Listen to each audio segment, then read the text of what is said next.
पहले आपका शुक्रिया अदा करना है जिस तरीके से आपने हमारी व्हाट्सएप चैनल को ज्वाइन करने की कॉल को रिस्पॉन्ड किया। अभी तक 60,000 से ज़्यादा लोग इस व्हाट्सएप चैनल को ज्वाइन कर चुके हैं। अगर आपने अभी तक ज्वाइन नहीं किया तो मेरी आपसे गुजारिश होगी कि हमारे व्हाट्सएप चैनल को ज़रूर ज्वाइन कीजिए।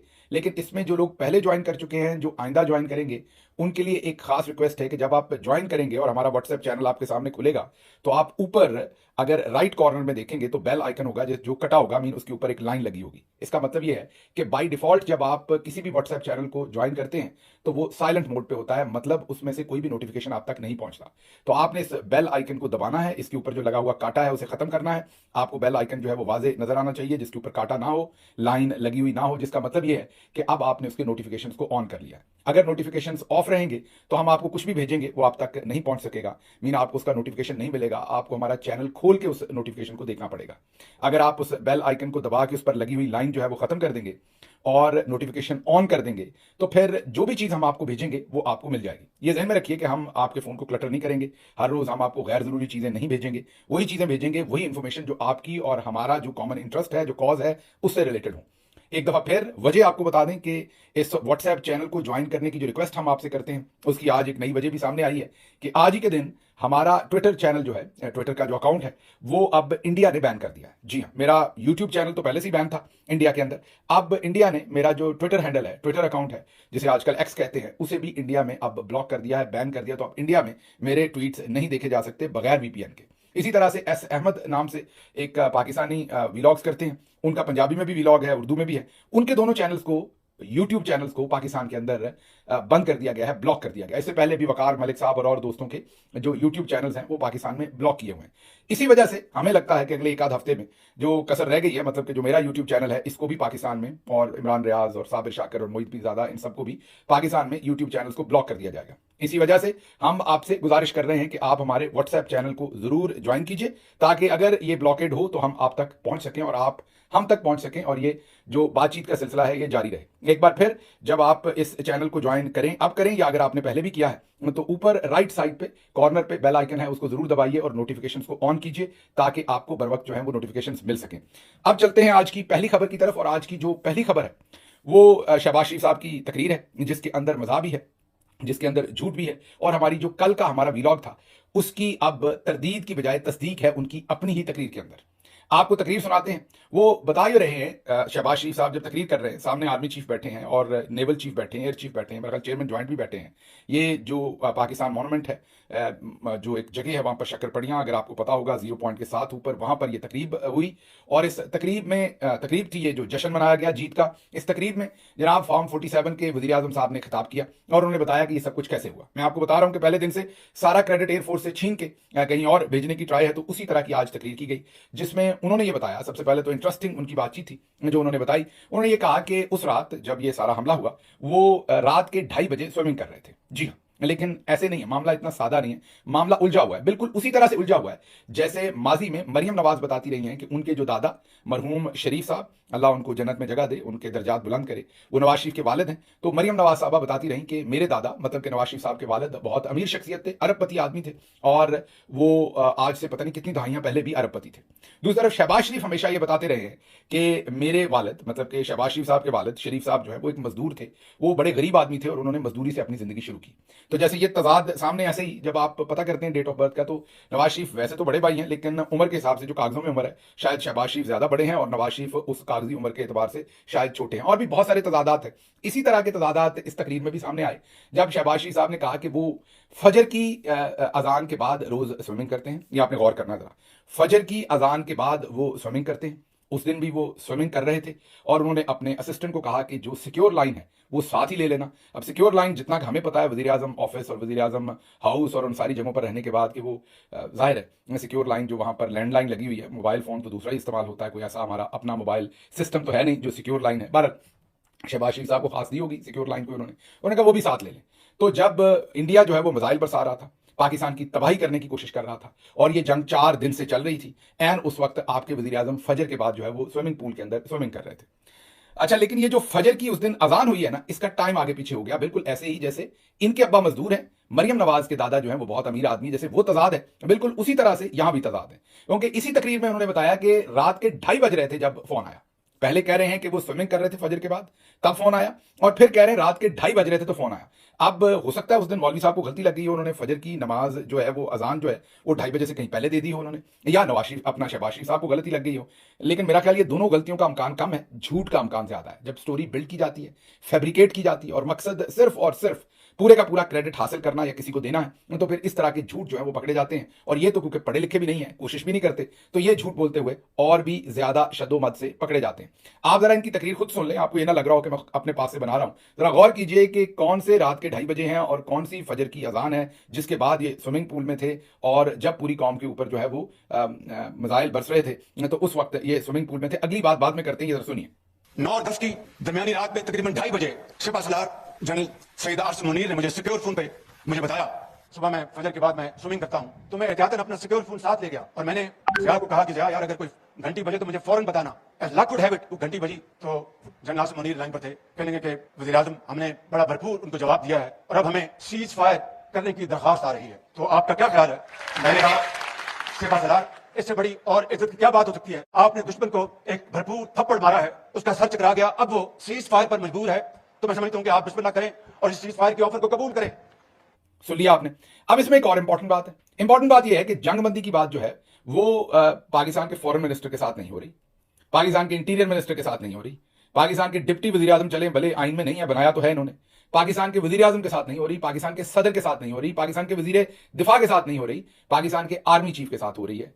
अब जब हो रही है तो वो इन साहब को रात के 2:30 बजे, वो वाले 2:30 जो सुबह की अजान के बाद बजे थे और जिसमें ये स्विमिंग पूल के अंदर स्विमिंग कर रहे थे, इनको फोन करते हैं और ये सिक्योर लाइन पर उन्हें कहते हैं कि हाँ बिल्कुल आप सुलह कर लें, जंगबंदी कर लें। तो ये तजादात आप जरा खुद मुलाजा फरमा लें, इससे आपको काफी सारी चीजें समझ आ जाएंगी कि कितनी ज्यादा फैब्रिकेटेड और झूठी ये सारी कहानी है। लेकिन इसमें एक और भी इंपॉर्टेंट बात है, ये जो तकरीर उन्होंने की, इस तकरीर में उन्होंने एक बार भी मोदी का नाम नहीं लिया।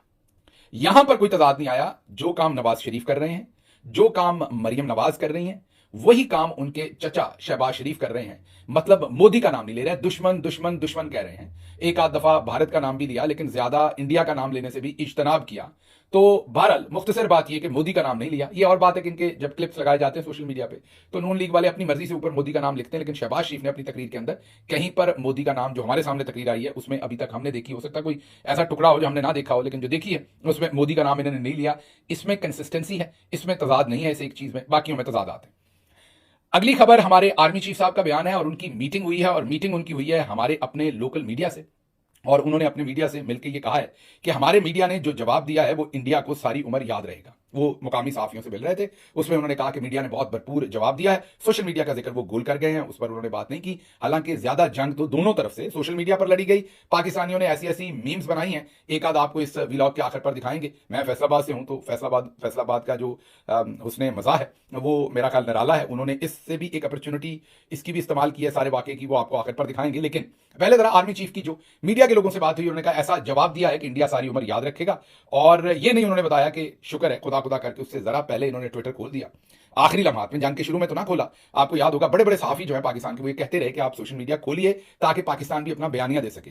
और जो टेलीविजन के ऊपर सहाफी थे वो भी ये कहते रहे कि हमें आपको इन्फॉर्मेशन ही नहीं दे रहे, तो हम क्या बयानिया दें। याद कीजिए जाफर एक्सप्रेस के मौके पर बिल्कुल सन्नाटा रहा, पाकिस्तान ने अपना बयानिया नहीं दिया, वरना वो ज्यादा बड़ा इंसिडेंट था। और हिंदुस्तान के अंदर जो टेररिज्म का वाकया पहलगाम में हुआ, जिसमें 28 हलाकतें हुई, वो भी बहुत ही अफसोसनाक वाकया। और हमारी तमाम तर उसके अंदर जो नेक आप ये कहें कि ख्वाहिशात, उनके लवाहिकीन के साथ दुआएं, हमारी अफसोस, वो सब कुछ उनके लिए है। लेकिन जो पाकिस्तान में वाकया हुआ उससे कहीं बड़ा था, कहीं ज्यादा, उसका कैनवस भी बड़ा था, इंपैक्ट भी बड़ा था, उसमें जुल्म भी बड़ा था। 440 पैसेंजर्स की पूरी ट्रेन को यरगमाल बनाया हुआ था। लेकिन क्योंकि जनरल साहब की पॉलिसी है कि कुछ ना बोलते इस गोल, और उन्होंने सब कुछ ढके छुपे रखा और ना ही लोकल मीडिया को किसी किस्म की ब्रीफिंग दी, ना एक्सेस दी। हाँ, इंटरनेशनल मीडिया रिपोर्टिंग करता रहा अपनी मर्जी से। तो पाकिस्तान फेल कर गया एक अपॉर्चुनिटी में जो क्रिएट हुई थी कि पूरी दुनिया को बता सकता कि पाकिस्तान के अंदर इंडिया किस तरीके से टेररिज्म करवा रहा है। बहरहाल चलें, फिर भी आपको मीडिया याद आ गया, अच्छी बात है। अगली खबर की तरफ चलते हैं, जो कि आज की सबसे अहम खबर है, जिस पर आप सबकी बड़ी तवज्जो है। आप सब उसमें से नताइज भी लेना चाहते हैं और आप सब ये चाहते हैं कि वो खबर सच हो। और वो खबर ये है कि इमरान खान साहब से जेल में मुलाकातें हो रही हैं और उनके साथ किसी न किसी किस्म की बातचीत हो रही है, और शायद वो जेल से रिहा हो जाए, ये खबरें आ रही हैं। अब यकीन कीजिए, आप ही क्या, मेरी भी दिल की दुआ है कि ये खबरें सच हों, लेकिन मुझे अफसोस के साथ कहना पड़ता है कि मुझे ये खबरें सच नहीं लगती। लेकिन ये क्यों नहीं लगती, इसकी तफसील में जाते हैं। लेकिन पहले आपको बता दें कि खबरें आ कैसे रही हैं। मसलन नजम सेठी साहब ने दावा किया है कि 6 मई को इमरान खान से एक गैर सियासी शख्सियत ने अडयाला में मुलाकात करके भारत के साथ होने वाली कशीदगी पर ब्रीफिंग दी।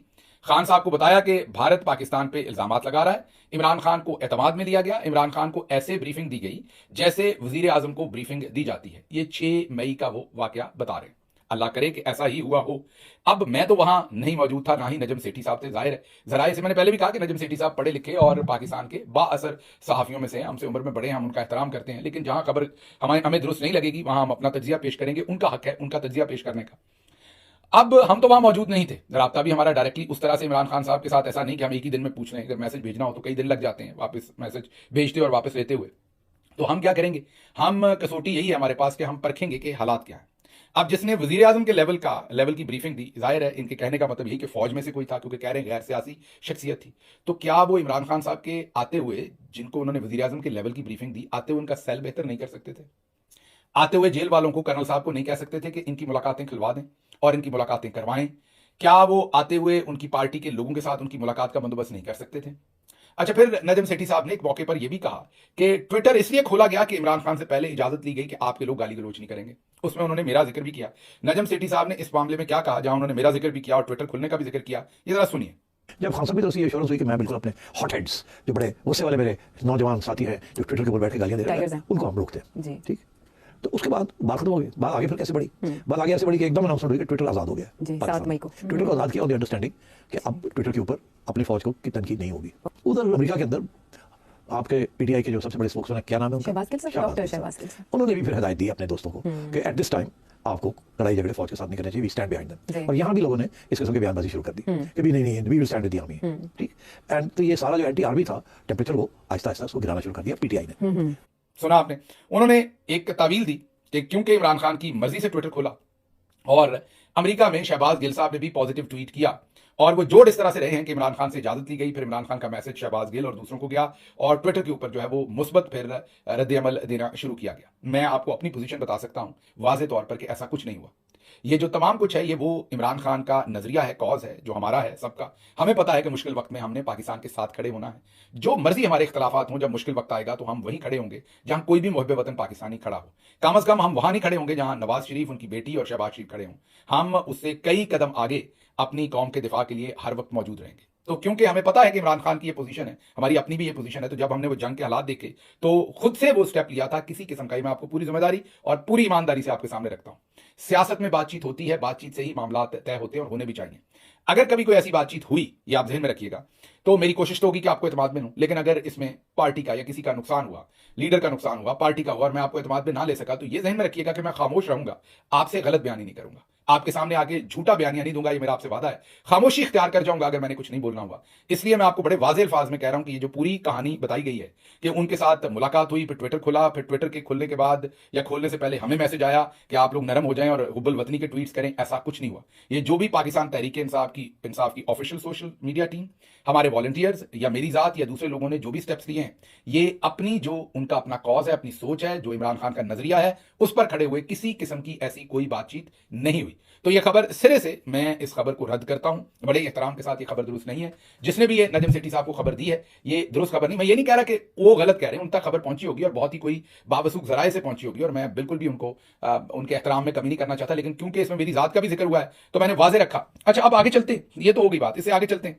कि अगर चलें, उन्होंने मुलाकातें इमरान खान की नहीं खुलवानी थी वज़ीर आज़म के लेवल का प्रोटोकॉल देने की और वज़ीर आज़म के लेवल की ब्रीफिंग देने के बावजूद भी, तो फिर पॉलीग्राफिक टेस्ट का इंतजाम किया। उसके 2 दिन के बाद, 3 दिन के बाद अदालत से फैसला लिया गया और उस पर कहा गया कि पॉलीग्राफिक टेस्ट करवाया जाएगा। उनके बेटों से बात नहीं करवाई गई कितने महीनों से, वही करवा देते। उनके बेटों ने अब 3 दिन 4 दिन पहले इंटरव्यू दिया है। उसी 6 मई के बाद एक दफा बेटों से ही बात करवा देते। कहा जा रहा है कि कोई मेजर जनरल लेवल का आर्मी का ऑफिसर गया था मिलने के लिए। अगर ये बात सच है तो मेजर जनरल साहब अपने ही फोन से, व्हाट्सएप से इमरान खान के बेटों से उनकी बात करवा देते।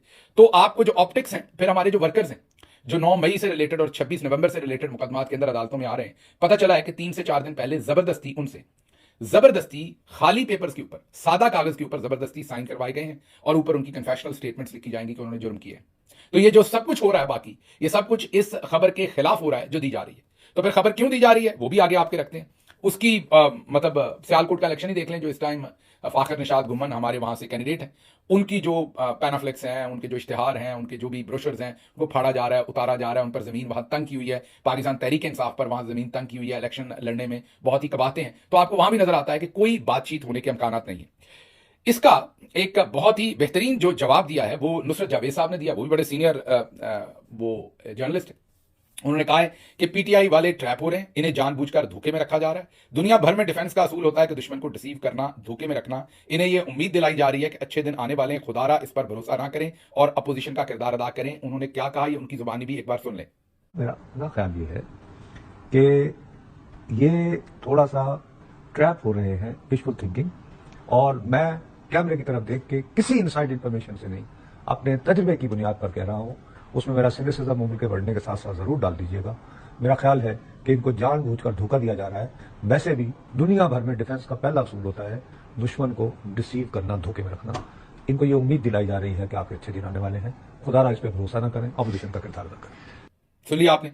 अब आपको वाजे हो गया, ये मैंने कल के व्लॉग में आपके सामने ये रखा था कि क्यों ये सब कुछ किया जाता है। मैंने कल ही आपको ये बताया था कि बेसिकली चाहते नहीं कि इनसे कोई सवाल पूछे, चाहते नहीं कि कोई मूवमेंट शुरू हो, इसलिए हमेशा ट्रक की बत्ती के पीछे लगाया जाता है ताकि आप लोगों के अंदर तशवीश ना फैले, इस्तराब ना हो, सवालात ना हो, कोई मूवमेंट ना शुरू हो जाए। तो इसलिए सबको कंफर्टेबल रखने के लिए ये इंटेलिजेंस एजेंसीज की आप ये कहें कि प्लेबुक है, ये पुराने उनके असूल हैं, पुराने तरीके हैं जो वो हमेशा आजमाते हैं। और यहाँ उन्होंने डिसीवर का लफ्ज इस्तेमाल किया। तो बहुत सारे लोग ये कहते हैं, मुझे तो नहीं पता, कि जब आर्मी चीफ अपनी ट्रेनिंग कर रहे थे तो इनको इनके साथी डिसीवर कहते थे। अभी पता नहीं कितनी सच है ये बात, कितनी झूठ है, लेकिन ये बहुत सारे लोग इसको क्लेम करते हैं। अब इसी का जवाब दिया जुनैद अकबर ने, जो हमारे खैबर पख्तूनख्वा के सदर हैं पाकिस्तान तहरीक इंसाफ के। उन्होंने कल एक मीटिंग की जिसमें उन्होंने चारों सूबों से लोगों को बुलाया। पंजाब से लोग नहीं जा सके, जाना चाहिए था। जो मेरी इत्तला है, पंजाब से शमूलियत नहीं हुई उस मीटिंग के अंदर। मेरी जाती गुजारिश भी होगी आलिया हमजा साहबा से भी, हमाद अजहर साहब से भी, दूसरों से भी, कि आप भी अगली उस मीटिंग में जरूर जाइए ताकि आप भी लाहेमल का हिस्सा बने। इस मीटिंग में वो ना पहुंच सके या ना शामिल हो सके। बहरहाल उस मीटिंग के बाद जुनैद अकबर साहब ने यह कहा है कि हुकूमत मुज़ाकरात की ट्रक की बत्ती के पीछे लगा रही है। तमाम सूबाई सदूर ने मिलकर फैसला किया है कि एहतजाज करना और हर हाल में करना हम पर अब फर्ज है और हमने एहतजाज करना है। मैं जुनैद अकबर की बात से बिल्कुल मुत्तफिक हूं। ये ट्रक की बत्ती है। मैं आपको वाज़े अल्फाज में कह दूं कि जो मेरी रीडिंग है, कोई बातचीत कहीं नहीं हो रही, कोई उसके आसार नजर नहीं आ रहे। ये सिर्फ आप सबको कंफर्टेबल करने के लिए, ताकि आप, अगर आपको ये फील हो कि मुज़ाकरात हो रहे हैं, तो जाहिर है आप इस टाइम जो लोग क्रेडिट ले रहे हैं उन्हें क्रेडिट लेने देंगे, आप उन पर तनकीद नहीं करेंगे, आप वहां पर नरम हाथ रखेंगे। तो यही वो चाहते हैं। वो इस टाइम हार्वेस्ट करना चाहते हैं। जैसे फॉर एग्जांपल अगर फ्रूट लगा हुआ है कोई, तो उसको हार्वेस्ट करना है, तो उन दिनों आपको लड़ाई नहीं लड़ना चाहते होंगे। वो कहते हैं यार आपसे बाद में लड़ाई लड़ लेंगे, जरा हार्वेस्टिंग कर लें, फ्रूट उतार लें। तो अब डीजी ISPR साहब और दूसरे लोग जो हैं वो मुकम्मल हार्वेस्टिंग के मूड में है कि अपना कैपिटल बिल्ड करें, अपना ब्रांड बनाएं, ये सारा क्रेडिट लें इस सारे कॉन्फ्लिक्ट का। चुप करके वो भले हमने उस वक्त कुछ किया या नहीं किया, अब हम कॉन्फ्लिक्ट खत्म हो गया तो उसका क्रेडिट लें और पीटीआई को कंफर्टेबल रखें। फ्रिज में रख दें उन्हें थोड़ी देर के लिए, उनको ना उबलने दें। जैसे खाना तो फ्रिज में पड़ा भी उसमें खराबी पैदा होती है, लेकिन आहिस्ता पैदा होती है।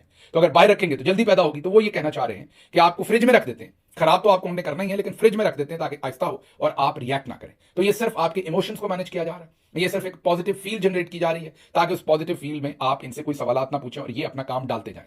इसी सिलसिले के अंदर की खबर आपके सामने रखते हैं कि कल, जी हां, कल की बात हो रही है जुमे वाले दिन की। G6 इस्लामाबाद के एक स्कूल में डीजी ISPR खुद बजाते खुद तशरीफ लेकर गए, वहां टीचर्स और बच्चों से खिताब किया, सोशल मीडिया के नुकसानात के हवाले से लेक्चर दिया। इस विजिट की बिल्कुल भी तशहीर नहीं की गई। बच्चों से नारों का खुसूसी इंतजाम किया गया था स्कूल वालों की तरफ से। डीजी साहब ने अपनी वो जो गुंगी किस्म की वीडियो जारी करते हैं वो भी नहीं की। लेकिन ये मैं आपको मुसद्दका खबर दे रहा हूं, ये मीडिया में आपको कहीं नहीं मिलेगी। ये एक्सक्लूसिव खबर हम आपको दे रहे हैं जो आपको कहीं पाकिस्तान के मीडिया में नहीं मिलेगी और इसकी तरदीद भी नहीं आएगी, क्योंकि मेरे पास तो उसकी तस्वीर भी है जहां पर वो तशरीफ लेकर गए थे।